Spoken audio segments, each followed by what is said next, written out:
안녕하십니까. 뉴스원 강원본부 신여재 본부장입니다. 오늘은 탄핵으로 어수선한 우리 국회 가운데에서도 또 의원님들이 열심히 뛰어다니시면서 해결하기 위해 노력하고 계시는데요. 그중에서도 원주 의뢰 송기현 국회의원님 모시고 이야기 나눠보도록 하겠습니다. 반갑습니다, 의원님. 네, 안녕하세요. 네, 반갑습니다. 네. 송기현입니다. 촛불 시위도 많이 하고 네. 또 우리 시민들, 도민들 다 곳곳에서 굉장히 많이들 모이셔서 목소리를 높여주셨는데 네. 특히 거기서 기억나는 이야기들이 있는지. 젊은 친구들, 특히 이제 네, 어떻게 보면 사회적으로 어린 친구들, 네, 중학교 학생, 고등학교 학생들도 나오셔가지고 기성세대에 대해서 따끔한 충고를 한 것이 아주 머리 깊게 남아요. 저희들 아주 오래 네. 정말 잊지 않고 기억을 해야 될 것 같은 생각이 듭니다. 저도 강원도에서도 어린 10대들이 올라가서 네. 예, 함께 하는 모습들을 보기도 했는데 기성세대에 비해서 어쩜 좀 더 희망적이지 않을까, 민주주의를 찾아가는 길에. 네. 예, 그런 모습들을 발견돼서 굉장히 기쁘게 생각하기도 하고 그렇죠. 이것이 한편의 전환점이 될 수도 있겠다라는 생각이 들기도 합니다. 맞습니다.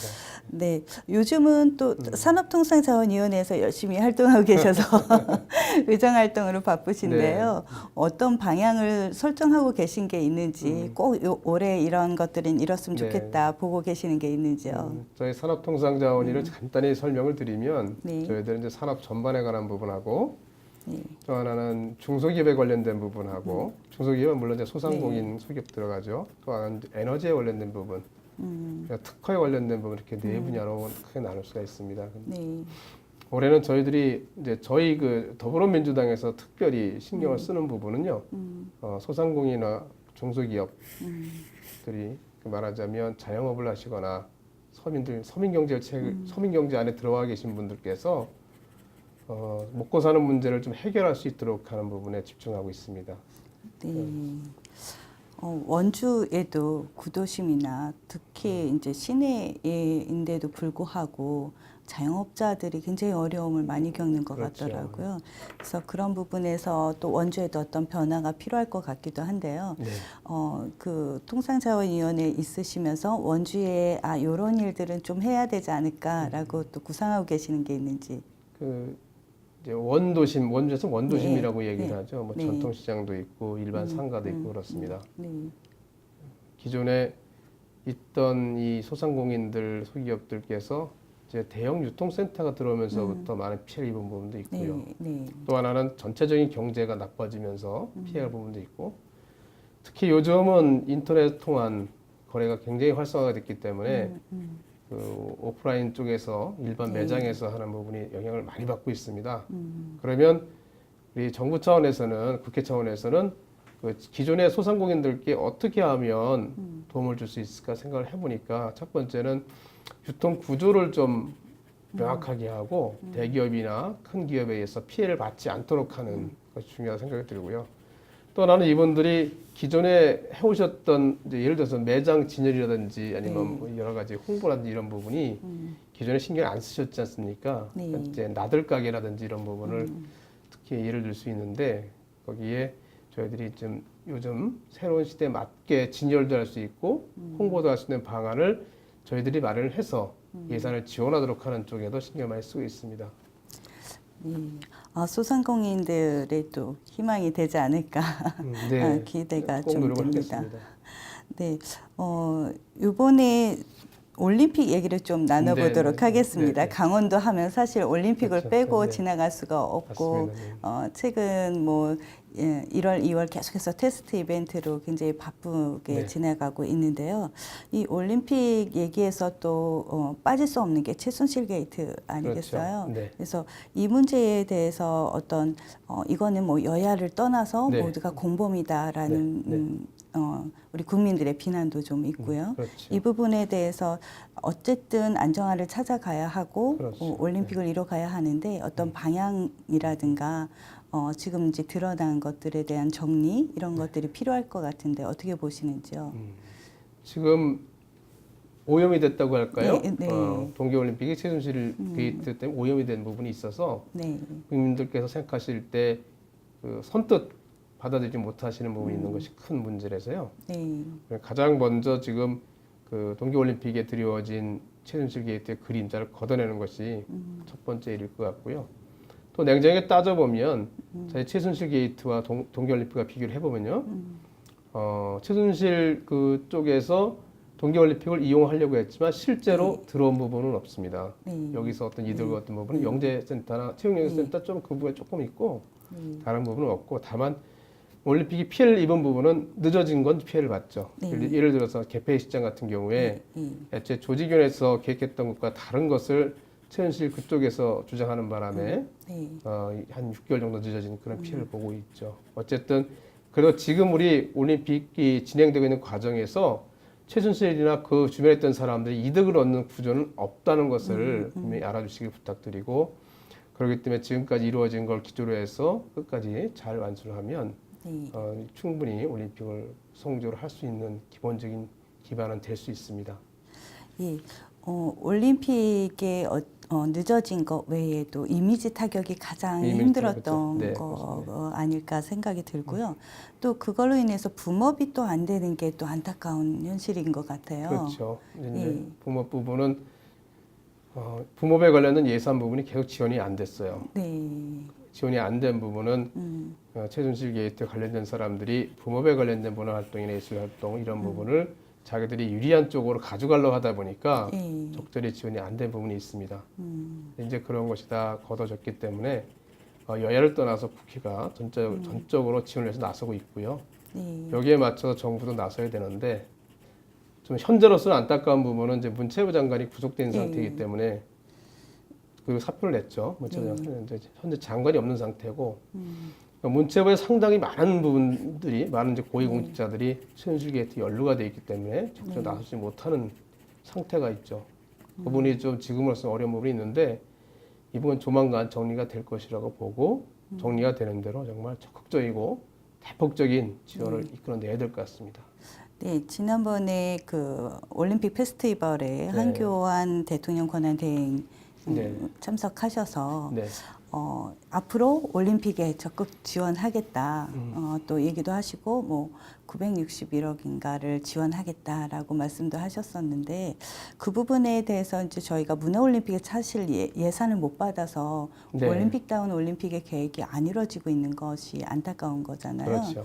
그래서 그런 지원들이 실제로 이루어지려면 어떻게 움직여줘야지 가능한 건지. 현재는 여야가 합의를 해서 특별 추경을 그 한정해서 좀 추경을 편성을 해서 예산 지원을 하는 쪽으로 해야 됩니다. 현재 예산은 그 반영이 안 돼 있기 때문에 지금 그 상태로 내려갈 수는 없고요.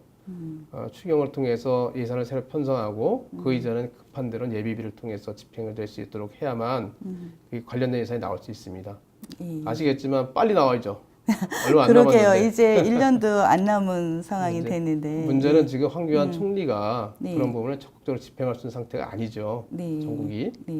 그렇기 때문에 빨리 전국이 안정이 되고 난 다음에 이제 한두 달 시간을 지나겠지만 안정이 되고 나면 그 부분은 조속히 저희들이 집행이 될 수 있도록 저희들이 조속히 뭐 합해서 진짜 힘을 합해 나서도록 이렇게 하고 있겠습니다. 네. 뭐 의원님 그렇게 말씀해 주시니까 든든합니다. 네. 강원도 발전을 위해서는 이 올림픽을 빠질 수 없었기 때문에 좀 얘기를 나눠봤고요.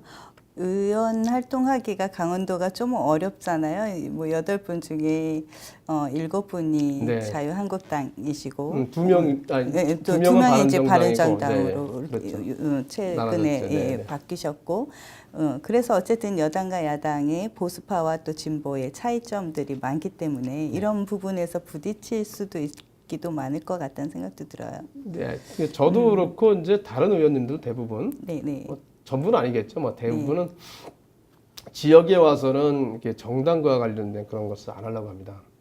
서로 간에 지역 문제는 서울에 가면 마찬가지로 정당에 속해서 정당의 입장에 따라서 발언하고 행동하고 그렇게 하죠. 근데 어쨌든 뭐 지역에 와서야 같이 협력하는 자세를 하고 가령 정파적인 색깔을 안 띠려고 노력을 많이 하고 있으니까 그런 점에서 정당이 다르다는 걸로 해가지고 지역에서 정치하는 데는 큰 어려움은 없는 것 같아요. 지금 이제 강원도 같은 경우는 지사님과 네. 예, 원주시장 자리만 이제 민주당인데요. 네. 어떻게 보세요? 다음 지선이 또 바라보실 때.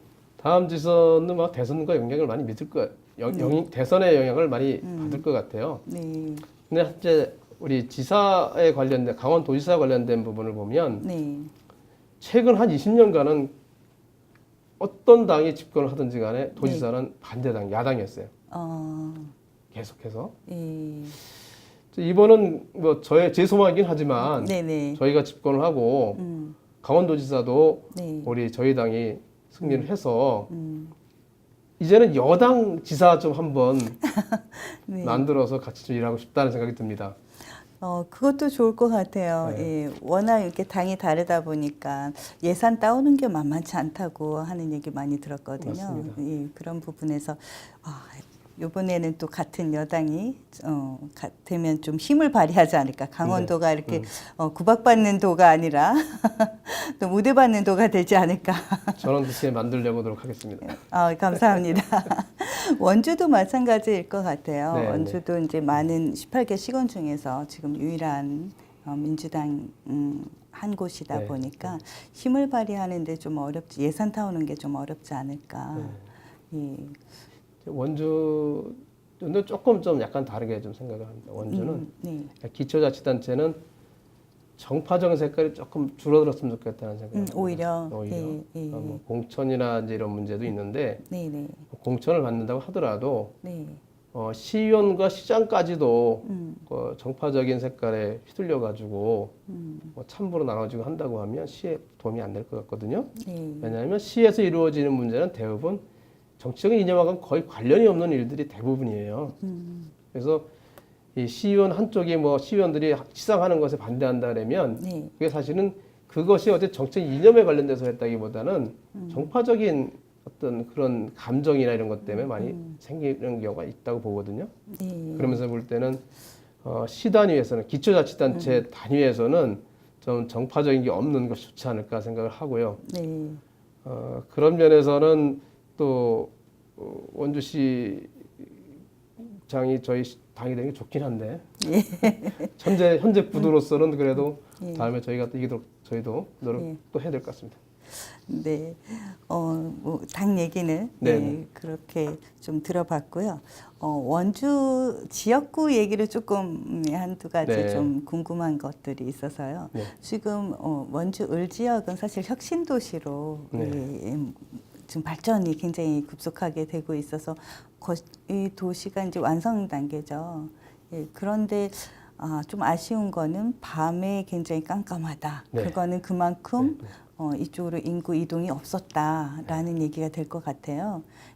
그런 부분에 대해서 어떤 계획이나 원주의 방향에서 이 문제를 해결해야 될 것들이 좀 생각하고 계신 게 있는지. 혁신도시 시민 모임과 네. 한 1시간 반 정도 간담회를 가졌어요. 네. 그 부분에 대해서 네. 첫 번째 정주 여건을 네.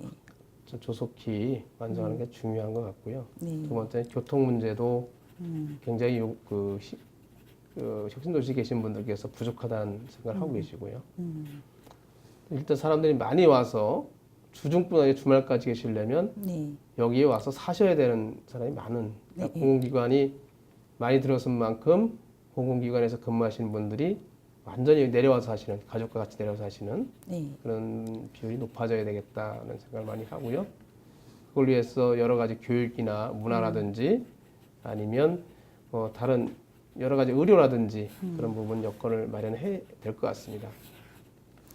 네, 그렇게 지금 이제 얘기 나온 지는 참 오래됐는데 생각만큼 그렇게 쉽지는 않은 것 같아요. 최근에 이제 뭐 저희도 기사를 썼지만 혁신도시에 중고등학교 없는 문제들 이런 어쨌든 서울에서는 강세가 교육이 제일 학부모들한테는 관심거리인데 학교가 세워지는 것도 참 쉽지 않은 상황이고.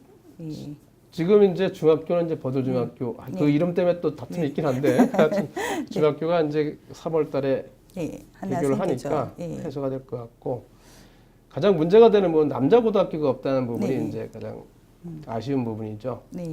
그 점도 도교육감님하고 몇 차례 말씀 나눠봤는데 현재로서는 앞으로 시간이 지난다고 하더라도 그러니까 인구는 많이 늘지만 네.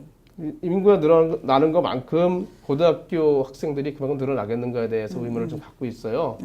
그래서 구체적으로 네. 저희들이 좀 시뮬레이션을 많이 좀 조합을 해봐서 앞으로 10년, 20년 후에도 인구가 계속 늘어난 거에 따른 고등학생 늘어난다. 그래서 신규 남자고등학교 필요하다는 점을 좀 보여주셨으면 좋겠고요. 네. 그렇지 않다고 하면 한 특별한 뭐 어떤 고등학교를 하나 설립을 하는 방법도 있고요. 아니면 원주에 있는 다른 학교로 그걸로 이전하는 방법도 있고 여러 가지를 좀 고려를 할 수 있을 것 같아요. 그래서 가장 중요한 부분, 현실적인 남자 고등학교 문제를 우선 해결해야 될 것 같습니다. 이 학교 문제는 아마 관심들이 제일 많을 것 같기는 네, 합니다. 맞습니다. 아무래도 또 그쪽에 그 자영업 하시는 분들의 어려움들도 많이 호소가 지금 올라오고 있는 걸로 알고 있는데 그것이 사실은 제일 안타깝기도 하죠. 그렇죠. 예, 네, 기대치만 인구가 없기 때문에. 예. 제가 이제 가족들하고 같이 내려오지 않은 부분도 많이 있고 아까 이제 그 혁신도시 시민들 말씀을 들어보니까 한 20 몇 프로 정도 되신다 그래요. 내려와서 가족과 함께 사는 그 비율이 네. 그걸 좀 대폭 늘려야 될 것 같고요. 네. 네, 아까 시민들께서 말씀하시는 내용 중에서 또 여러 가지 뭐 작은 거지만 뭐 공공기관에서 한 달에 2번 정도는 점심 때 네. 구내식당을 하지 않는 방식으로 해서 그분들이 나와서 식당을 많이 이용할 수 있도록 하는 방법 이런 것도 좀 연구를 해보자라는 말씀을 하시고 그러더라고요. 그래서 또 하나는 원주 상권이 여러 개가 있는데 네. 상권 여러 개를 이렇게 순환할 수 있는 교통편을 만들어서 서로 교류가 될 수 있도록 하면 다른 쪽에서도 이쪽으로 오셔가지고 하고 여기서 저쪽 가셔서 하셔 여러 가지 시너지 효과가 있을 수도 있다는 말씀도 하시고요. 뭐 교통 부분도 특히 말씀 많이 하세요. 특히 주차 부분도 말씀 많이 하시고요. 그러니까 주차나 교통이나 주차 여건이 좋지 않기 때문에 밖에서 잘 안 들어온다 이런 분도 계시고요. 네.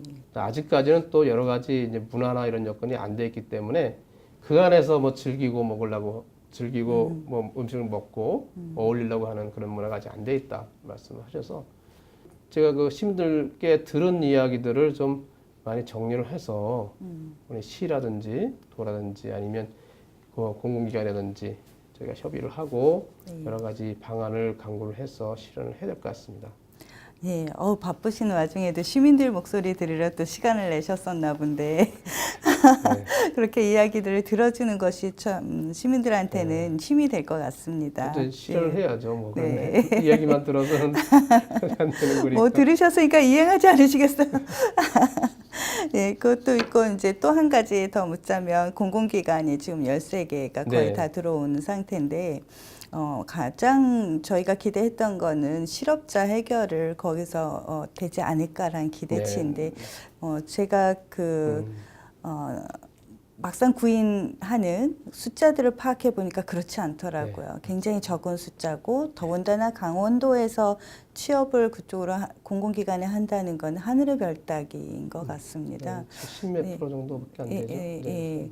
네, 퍼센트는 10%인데 명수로 따지면 1명, 2명 뭐 이런 상황이기 때문에 이 강원도에 있는 청년 실업자들의 해결을 위한 수치치고는 너무나 작지 않을까. 맞습니다. 예, 이거를 해결하기 위해서 어떤 강제적으로 몇 퍼센트는 무조건 뽑아달라거나 혜택이나 우대 조건들 이런 것들이 좀 나와줘야 되지 않을까. 그렇죠. 예. 맞습니다. 그 부분 네. 저희들이 작년에 네. 혁신도시가 있는 지역의 의원들하고 네. 공동 입법한 것도 있습니다.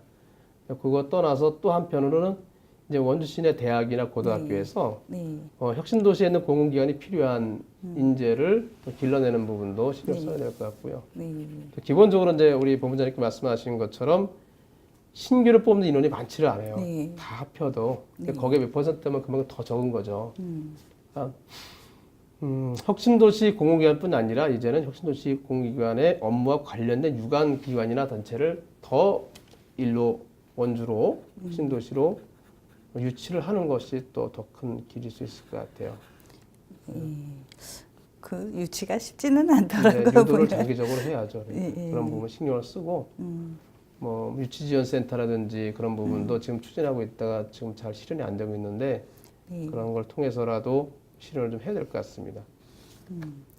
네, 의원님 모시고 이런저런 얘기 나누다 보니까 시간이 네. 다 갔는데요. 이렇게 인간적이고 시민들의 목소리 귀 기울여 주시고 있다고 생각하니까 참 힘이 되고, 예, 감사합니다. 원주 시민들은 든든할 것 같습니다. 예, 오늘 이야기 나눠줘서 굉장히 감사합니다. 아니요, 제가 예, 좀 좋은 기회를 받아서 네. 감사하고요. 네, 앞으로도 이렇게 제 생각과 또 주변의 생각을 같이 나눌 수 있는 그런 기회가 있으면 좋겠다는 생각을 하고, 그런 기회를 주시면 제가 항상 감사하게 생각하고 네. 언제든지 달려오도록 그렇게 하겠습니다.